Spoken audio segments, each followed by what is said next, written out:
Welcome everyone to another video of Vinyl Attic, and this is my video 2025 tag. Now before I get into this, please don't forget to hit the like button, comment on this video, share this video, and if you still haven't, please subscribe to this channel and hit the notification bell for updates. Okay, so with that out of the way, I have my 20 questions here, and I'm going to go through this.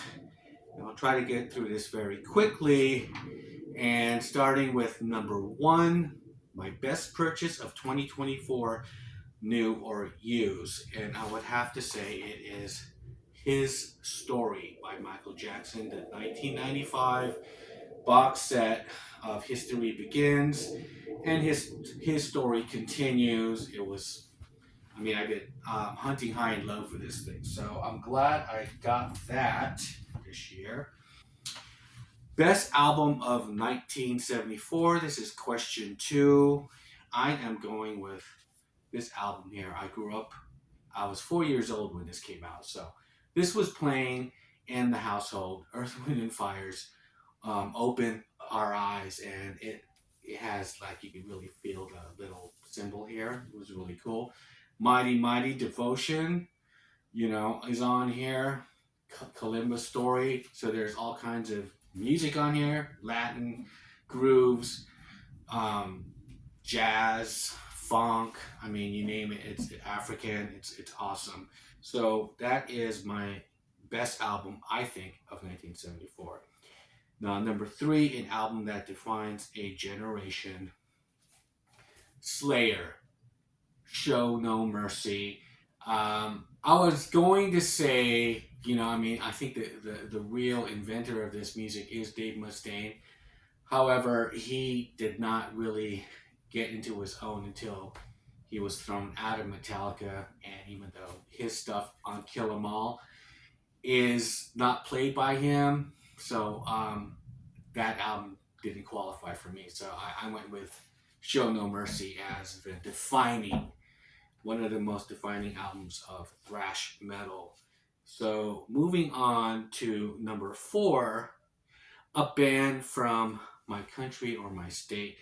Now everyone is kind of pinpointing it when it comes to North America. So I'm in Las Vegas, Nevada, and of course our boys here, who have a whole album on Sam's Town, which is a town here in Vegas. So I would have to say these guys are the ones representing, and they do a good job at it, whether it's a whole album on Sam's Town or this box set where it shows like the strip, right? So they're really proud of where they came from, and we love them. So awesome. So there's the Killers, and an artist that you miss dearly. I was just watching a film on her and Amazon Prime, which is called Back to Black, and which is this album, Amy Winehouse. Great artist, great singer. Now, number six, name a favorite live album. Now, when it comes to live albums with this band, a live one is the one that's always checked, name checked, and live two even sometimes. However, I love a live three. It has Eric Singer on drums and Bruce Kulick, and this is the Revenge era. I love that album, and so this is the Revenge tour, and they just, they take these songs from the 70s like Deuce, Watching You, and they just take it to a different level. I mean, it's just, it rocks more, So Kiss Alive 3, I mean, yeah, there you go. Now, you just got dumped. What song do you play? What record? I guess this is very, straight and to the point. I chose F.U. by CeeLo Green. And it's nice and yellow. It's to the point, like F him and F her too. F both of them. They're, yeah, and just move on. So there you go. Number eight. Name a record with the best drum sound. Again, As a kid, this was being played in my house. Zeppelin 4, Zoso, The Ruins, whatever you want to call it. And it starts off with drums, with rock and roll, and the album ends with When the Levee Breaks, which is more drums. And that bass kick, I've never heard something that sounded like that. It was just, it was very memorable. And then I would hear it again in my teenage years in the form of a Beastie Boys song called Rhymin' and Stealin'. So they would be sampled and by Beastie Boys, and the legacy of John Bonham lives on. So that to me is the best drum sound. Now, number 9, name an artist in 2 bands. Okay, so Chris Cornell, okay, passed on, of course, and he was in Soundgarden. This is a 12-inch of Loud Love, and Audio Slave. So it was another band. This is turn of the century rock and roll with the guys from Rage Against the Machine. And then he also was in Temple of the Dog. So had to throw that in there. So Chris Cornell. Now, the band, the Beatles or the Stones. So this is number 10. If anyone who knows this video channel, who's watched my YouTube channel, they pretty much would know what the answer is to this. And so for this occasion, I brought out this record here, which is a signed copy of Gurr, which is just the actual outtakes that didn't make it on Gurr. So there's like some strange 1961 to 2012 promotional thing. But it has Keith Richards and Mick Jagger signed, and Charlie Watts in the tongue, the late great Charlie Watts. So yes, the Stones is my favorite. If I had to choose between the Beatles and the Stones, yes, the Stones. Okay, so number 11. This is an odd one. Found a Bag of Pot. And so what record do you play? Now, I don't smoke pot. I don't drink. So when that was many years ago, like 10 years ago, of not smoking pot, or in 8 years not drinking.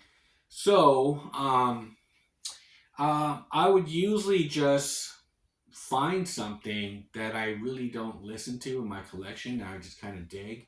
And I'm like, oh, put this on. Or, because sometimes you buy a bunch of records and you don't really get time to like go through them all. And when you're just like cleaning up or you're doing something and you're getting records and like, oh, well, you know what? I'll play this one, and that's what I would probably do. So with that spirit, I just kind of looked through my collection and I said, well, I'll play this one. I wonder how this one sounds, and without the pot. But this is Gulliver. This is 1970, and this is an American rock band, and it has Daryl Hall in here, who would later be in Hall & Oates, but he was in this kind of rock band that they kind of look like CCR or something like that. But my favorite song on here is I'm Really Smokin', and it sounds like the Beatles come together kind of music, dirty kind of guitars like George, and those background harmonies and stuff like that. It's very kind of Beatlesque, but there's just a great American rock band that's kind of happy. And if I was stoned, just going, oh, this is really cool. What's this? There you go.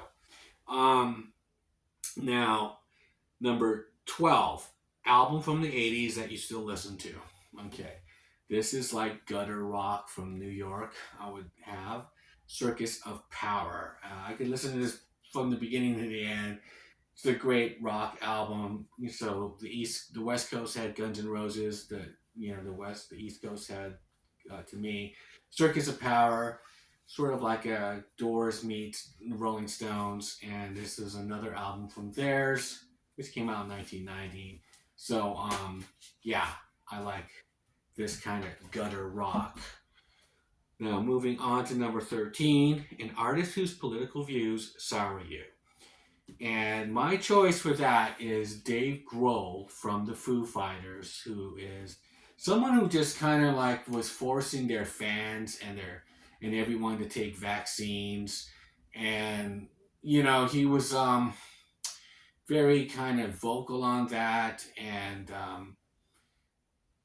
he was like all about women's issues and everything like that. Then he like cheats on his wife, and has a kid with another woman outside wedlock, and he's just kind of like a scumbag type of guy.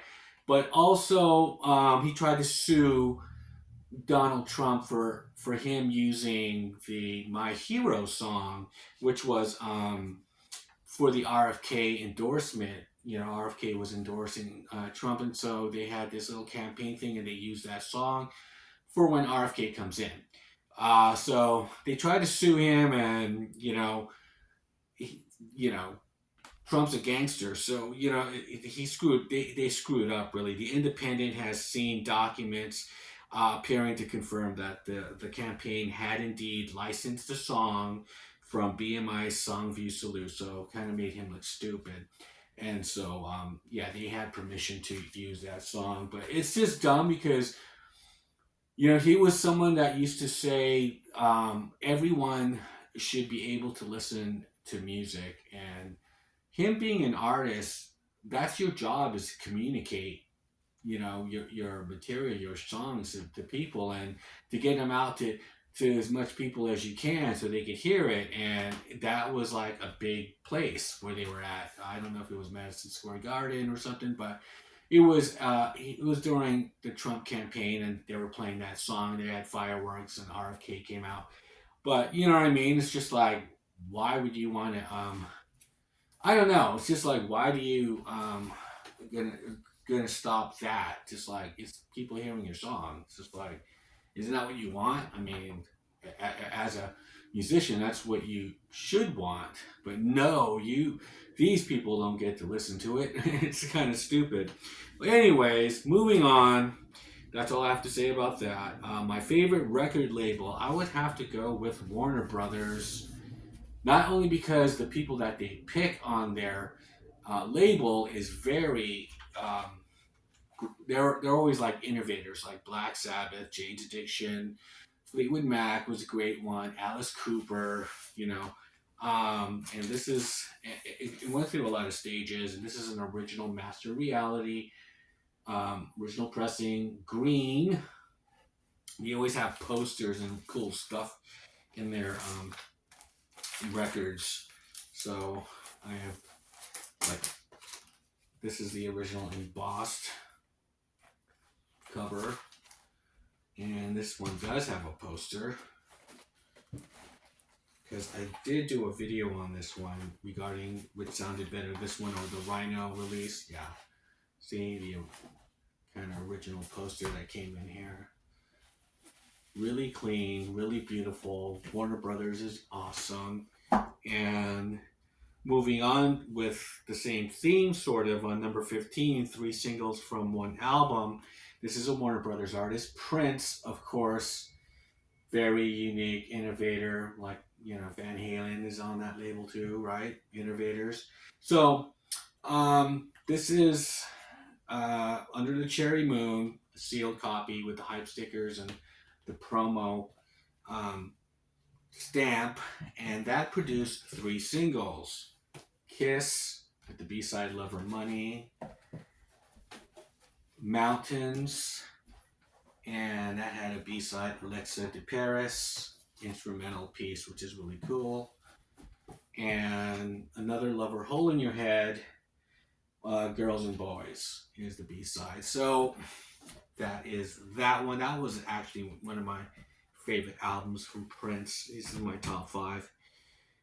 Okay, so number 16, a record store day purchase I play a lot, and I still play this one a lot, and I have the shirt on, Jane's Addiction. They did kick off their tour here, and I got this record, this single, this 12-inch single. Now, it was brought to my attention when I did a record store day video about, what I purchased, and I showed this record, and I didn't realize it, but someone, Blade 4127, left a comment. Thank you, Blade, that that this was signed, because I was kind of showing it, but I didn't realize it, that they did sign, members of Jane's Addiction signed the album. And so the single, this one has Dave Navarro, and I believe some of them have different members, but cool, right? And since I was on the theme of signed records with the Rolling Stones being a signed record, here you go. So, Jane's Addiction. Now, number 17, reincarnated as an artist that's dead or alive. I chose Brian Wilson, and I don't know, maybe that would be a weird thing to just wake up and just be Brian Wilson, and but he's created some like amazing music, and this is a Quality Records pressing of Party. This is one of my favorites. It's a unplugged album, really, and they do like cover songs like from the Beatles on here as well, and Barbara Ann was the new single on here because that is unplugged. But so yes, I don't believe in reincarnation, but if I came back as Brian Wilson, that would be kind of weird. But I don't know. That's the only one I thought would be interesting to be, looking at his music and his abilities and everything. Okay, so number 18.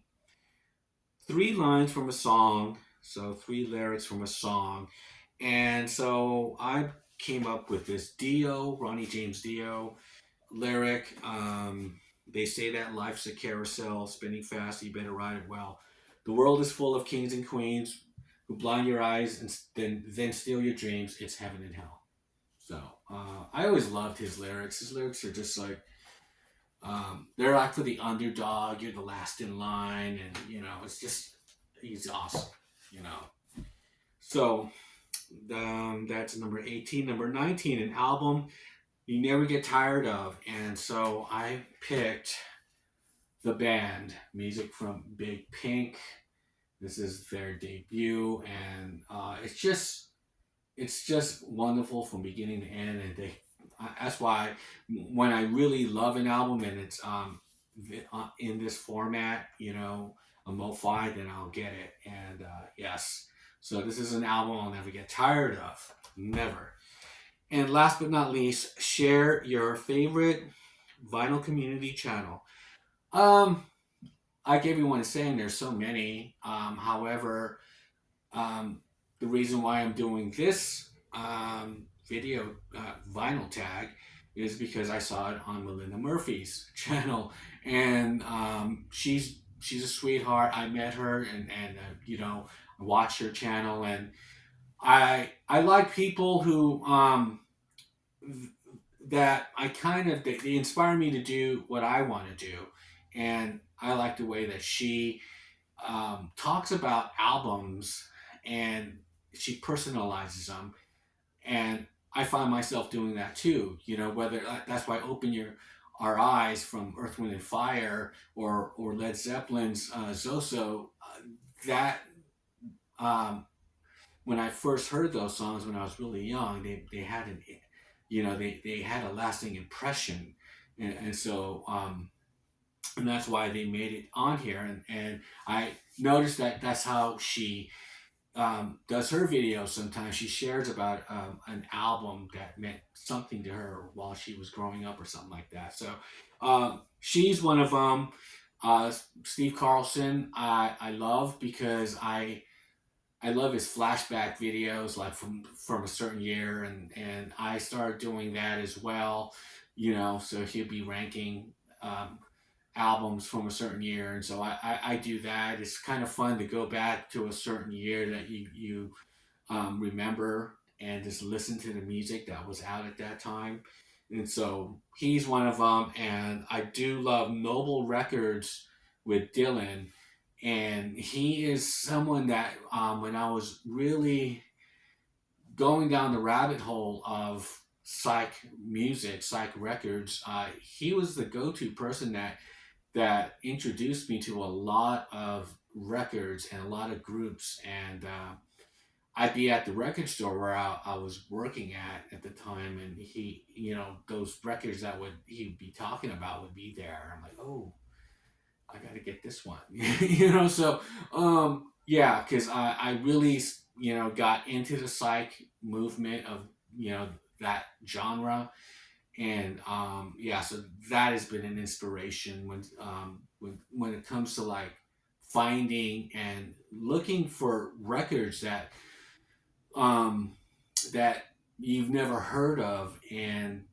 that was just like a whole genre that just kind of blew my mind that all these kind of bands existed, or like Todd Rundgren was in this band, Nas, and all this kind of stuff. It's just like you just start going down that rabbit hole, and so yeah, I got that from Noble Records.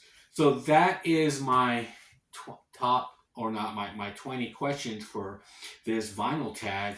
Leave me a comment below what your thoughts are and about my choices or anything. And with that, I'll shut up and I'll see you guys on the next one.